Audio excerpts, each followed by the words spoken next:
മന്ത്രി V N Vasavan ഇപ്പോൾ എത്തിയിരിക്കുന്നു. പ്രതികരണം സ്ഥിരീകരിച്ച് മരണം ഉറപ്പിക്കുന്നു. അതേസമയത്ത് പാർട്സ് കിട്ടിയിട്ടുള്ളതുണ്ട് മനുഷ്യ ശരീരത്തിൽ. ആ പാർട്സുകൾ നമുക്ക് DNA ടെസ്റ്റ് നടത്തിയെങ്കിൽ സ്ഥിരീകരിച്ച് ബാക്കി എത്രയെന്ന് അനൗൺസ് ചെയ്യാൻ കഴിയും. അനൗദ്യോഗികമായി 13 12 ഒക്കെ പറഞ്ഞ് പല രൂപത്തിലുള്ള വാർത്തകൾ വരുന്നു. ആശുപത്രിക്കാരോട് ചോദിച്ചപ്പോൾ ആ പാർട്സുകളെല്ലാം അവർ DNA ടെസ്റ്റ് നടത്തി പരിശോധിച്ചതിന് ശേഷം കൃത്യമായി പറയാമെന്നാണ് അവർ പറഞ്ഞത്.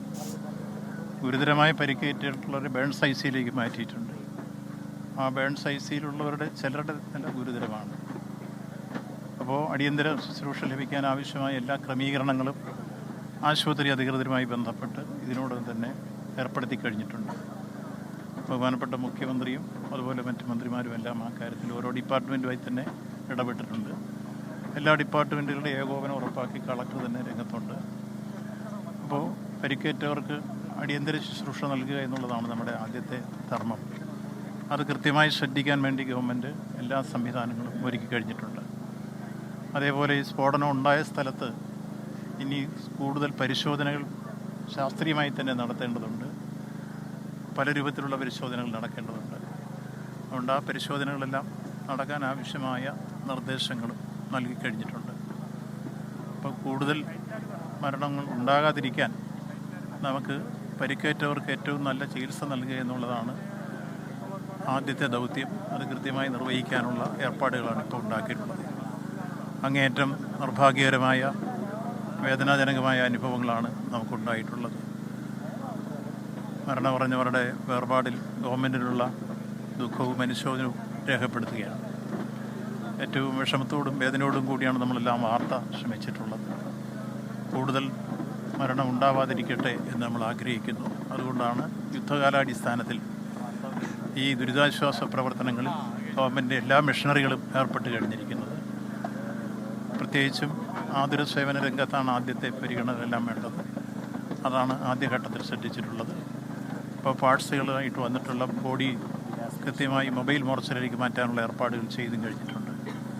അങ്ങനെ എല്ലാ നിലയിലും സംസ്ഥാന ഗവൺമെൻറ് ഉണ്ടായ ഈ ദുരന്തത്തിൻ്റെ പശ്ചാത്തലത്തിൽ നമുക്ക് ആദ്യഘട്ടങ്ങളിൽ ശ്രദ്ധിക്കേണ്ടതും ചെയ്തു തീർക്കേണ്ടതുമായ കാര്യങ്ങളെല്ലാം ഇടപെട്ട് കഴിഞ്ഞിട്ടുണ്ട് എന്നുള്ളതാണ് പൊതുവിൽ സൂചിപ്പിക്കാനുള്ളത്.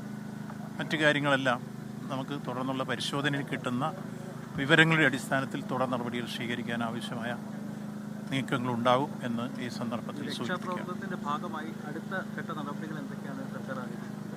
രക്ഷാപ്രവർത്തനത്തിൻ്റെ ഭാഗമായി ആദ്യം പരിക്കേറ്റവർക്ക് ചികിത്സ നല്ല രൂപത്തിൽ ഉറപ്പാക്കുക എന്നുള്ളതാണ് ആദ്യത്തെ നമ്മൾ ചെയ്യുന്ന കാര്യം.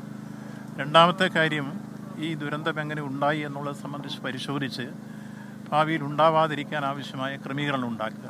ഒപ്പം ഇതിൻ്റെ ഭാഗമായി നമ്മൾ കണ്ടെത്തേണ്ടതായ ശാസ്ത്രീയമായ ചില പരിശോധനകളിലൂടെ നമുക്കറിയേണ്ട ചില കാര്യങ്ങളുണ്ട് ഈ ദുരന്തവുമായി ബന്ധപ്പെട്ട്. അതെല്ലാം പരിശോധിക്കാൻ ആവശ്യമായ ക്രമീകരണങ്ങൾ ഗവൺമെൻറ് ഭാഗത്തുനിന്നുണ്ടാവും. ഒപ്പം പരിക്കേറ്റവർക്ക് ഈ എല്ലാ ശുശ്രൂഷയും നൽകിയാൽ സംരക്ഷിക്കുന്ന പോലെ തന്നെ മരണമടഞ്ഞവരുടെ ആശ്രിതർക്ക് ഏതെല്ലാം തരത്തിലുള്ള സഹായങ്ങൾ അതെല്ലാം ഭാവിയിൽ നമ്മുടെ പെരുമാറ്റച്ചട്ടങ്ങൾക്ക് ശേഷം ഗവൺമെൻറ് ആലോചിച്ച് കൃത്യമായി അത്തരം കാര്യം. ഇപ്പം ഞങ്ങൾ ഈ ഇലക്ഷൻ രംഗത്ത് പെരുമാറ്റച്ചട്ടം നിലനിൽക്കുന്നതുകൊണ്ട് മറ്റേതെങ്കിലും തരത്തിലുള്ള പ്രഖ്യാപനങ്ങളോ മറ്റു കാര്യങ്ങളോ ചെയ്യാൻ പാടില്ല. അതേസമയത്ത് ദുരന്തവുമായി ബന്ധപ്പെട്ട എല്ലാ പ്രശ്നങ്ങളിലും ഗവൺമെൻറ് ഇടപെടേണ്ട ജീവൻ രക്ഷിക്കാൻ ആവശ്യമായ നടപടിക്രമങ്ങളും ഒപ്പം ആ കൂട്ടത്തിൽ തന്നെ ഇപ്പോൾ മരണമടഞ്ഞവരുടെ ബന്ധുക്കൾക്ക് കൃത്യമായി പോസ്റ്റ്മോർട്ടം നടത്തി ബോഡികൾ വിട്ടുകൊടുക്കാൻ ആവശ്യമായ ക്രമീകരണങ്ങളും ഐഡൻറ്റിഫൈ ചെയ്യാൻ ആവശ്യമായ ക്രമീകരണങ്ങൾ ഉണ്ടാക്കും. സാധാരണമായ തൊഴിലാളികളാണ്. അപ്പോൾ ഈ പോസ്റ്റ്മോർട്ടം നടപടികളൊക്കെ പൂർത്തിയാക്കിയതിനു ശേഷം അവരുടെ സംസ്കാര ചടങ്ങുകളുടെ കാര്യത്തിൽ കൂടി ഗവൺമെൻറ് ശ്രദ്ധ വേണ്ടതല്ലേ? നിശ്ചയമായും ഉണ്ടാകും. ആ കാര്യത്തിൽ സാധാരണക്കാരും പാവങ്ങളുമായിട്ടുള്ള തൊഴിലാളികളാണ്. പറഞ്ഞു കേട്ടിടത്തോളം 40ഓളം പേരുണ്ടായിരുന്നു എന്ന് പറയുന്നു. നമുക്കേതായാലും അത്രയും പേരെ ഇപ്പോൾ ഐഡൻറ്റിഫൈ ചെയ്യാൻ കഴിഞ്ഞിട്ടില്ല. ഐഡൻറ്റിഫൈ ചെയ്തിട്ടുള്ള ആളുകളുടെ നിങ്ങൾ സൂചിപ്പിച്ച പോലെ അനന്തര നടപടികളെല്ലാം വളരെ ഭംഗിയായി കൃത്യമായി ചെയ്തു കൊടുക്കാൻ ഗവൺമെൻറ് എല്ലാ സഹായങ്ങളും ഉണ്ടാകും. ഇതാണ് പറയാനുള്ളത്. എല്ലാ കാര്യത്തിലും ഗവൺമെൻറ് ഉണ്ടാവും. അത് നേരത്തെ തന്നെ മുഖ്യമന്ത്രി പ്രഖ്യാപിച്ചു കഴിഞ്ഞു. ഈ കാര്യത്തിൽ എല്ലാ സജ്ജീകരണങ്ങളും ഉറപ്പാക്കിക്കൊണ്ട് ഗവൺമെൻറ് കൂടെ ഉണ്ടാകുമെന്ന് പറഞ്ഞു. നമുക്ക് എന്തൊക്കെയാണ് ചെയ്യുന്നതെന്നുള്ള പ്രഖ്യാപിക്കാതെ തെരഞ്ഞെടുപ്പിൻ്റെ പെരുമാറ്റച്ചട്ടങ്ങൾ നിൽക്കുന്നതുകൊണ്ട് ഏതെങ്കിലും ആനുകൂല്യങ്ങളോ തുകയൊന്നും നമുക്ക് പ്രഖ്യാപിക്കാൻ കഴിയില്ല. അതേസമയത്ത് ഈ കാര്യങ്ങളെല്ലാം ഭംഗിയായി നടക്കാനുള്ള ക്രമീകരണങ്ങൾ ഗവൺമെൻറ് ഭാഗത്തു ജില്ലാ ഭരണകൂടവും തഹസിൽദാർ നിന്നുണ്ടാകും. ഇപ്പം തന്നെ അതിൻ്റെ ചുമതല ഇപ്പോൾ ആദ്യത്തെ പ്രാഥമികമായ ചെലവുകൾക്ക് വേണ്ടി ഞാനിങ്ങ് പോരുമ്പോൾ തന്നെ ദേവസ്വം സെക്രട്ടറിയോട് അടിയന്തരമായൊരു തുക അനുവദിക്കാൻ പറഞ്ഞു. 50 ലക്ഷം അനുവദിച്ച് കൊടുത്തു കഴിഞ്ഞിട്ടുണ്ട്. അപ്പോൾ തുടർന്ന് ബാക്കി വശം കൂടി ഞങ്ങളിപ്പം ദേവസ്വം സെക്രട്ടറിയോട് ഇപ്പോൾ വരും. വന്നു കഴിഞ്ഞതിന് ശേഷം ഞങ്ങൾ കൂടിയാലോചിച്ച് ബാക്കി കാര്യങ്ങളൊക്കെ മുന്നോട്ട് ഉണ്ടാവും. ആ കാര്യങ്ങളൊന്നും കുറവും വരാതെ ഈ നടന്നതിനെ തുടർന്ന് ഉണ്ടായിട്ടുള്ള സംഭവങ്ങൾ ഇനി ആവർത്തിക്കപ്പെടാതിരിക്കാനും ഒപ്പം സംഭവിച്ചു പോയത് നമുക്ക് കൃത്യമായി ഓരോന്നും പരിശോധിച്ച് ഇനി രക്ഷിക്കാൻ കഴിയുന്നവരെ മുഴുവൻ രക്ഷിക്കാനും മറ്റ് മൃതശരീരങ്ങൾ കൃത്യമായി പോസ്റ്റ്മോർട്ടം കഴിഞ്ഞ് അടക്കം ചെയ്യേണ്ട സങ്കേതങ്ങൾ എത്തിക്കാനും അതിൻ്റെ എല്ലാ കാര്യങ്ങളിലും വേണ്ട ക്രമീകരണം ഉറപ്പാക്കാനും ഗവൺമെൻറ് ഉണ്ടാവും. ഈ സംസ്ഥാനത്തെ പ്രധാനപ്പെട്ട മന്ത്രിമാരെല്ലാം ജില്ലയിൽ തന്നെ ക്യാമ്പ് ചെയ്ത് കാര്യങ്ങൾ ഏകോപിപ്പിക്കും. നിശ്ചയമായും ഞാനിപ്പോൾ ഇന്ന് തൊട്ട് ഈ കാര്യങ്ങളെല്ലാം ഞാനിവിടെ ഉണ്ടാവും, വേറെ പോകുന്നില്ല. പുറമെ ഇപ്പോൾ ഈ ജില്ലയിലെ ചുമതലയുള്ള മന്ത്രി രാജൻ ഇങ്ങോട്ട് പുറപ്പെട്ടിട്ടുണ്ട്, തിരുവനന്തപുരത്ത് നിന്ന് പോന്നിട്ടുണ്ട്. ബിന്ദു മിനിസ്റ്ററുണ്ട്, അതേപോലെ തന്നെ പുറകെ രാജീവ് മിനിസ്റ്റർ എത്തിയിട്ടുണ്ട്. എന്തോ ഗ്യാസ് വരുമെന്ന് പറഞ്ഞിട്ടുണ്ട്. അപ്പോൾ ഏതായിരുന്നാലും അങ്ങനെ വിവിധ മന്ത്രിമാർ ഇവിടെ എത്തിച്ചേരും. ബഹുമാനപ്പെട്ട മുഖ്യമന്ത്രി തന്നെ ഈ കാര്യത്തിൽ ആദ്യം തന്നെ ഇടപെട്ട് വേണ്ട കാര്യങ്ങൾക്കെല്ലാം നിർദ്ദേശങ്ങൾ കൊടുത്തു കഴിഞ്ഞു. ഞങ്ങളോട് ബാക്കി കാര്യങ്ങളെല്ലാം ശ്രദ്ധിക്കാനും ഞങ്ങൾക്ക് നിർദ്ദേശം നൽകി കഴിഞ്ഞു. ഇതാണ് പൊതുവിൽ സൂചിപ്പിക്കാനുള്ളത്.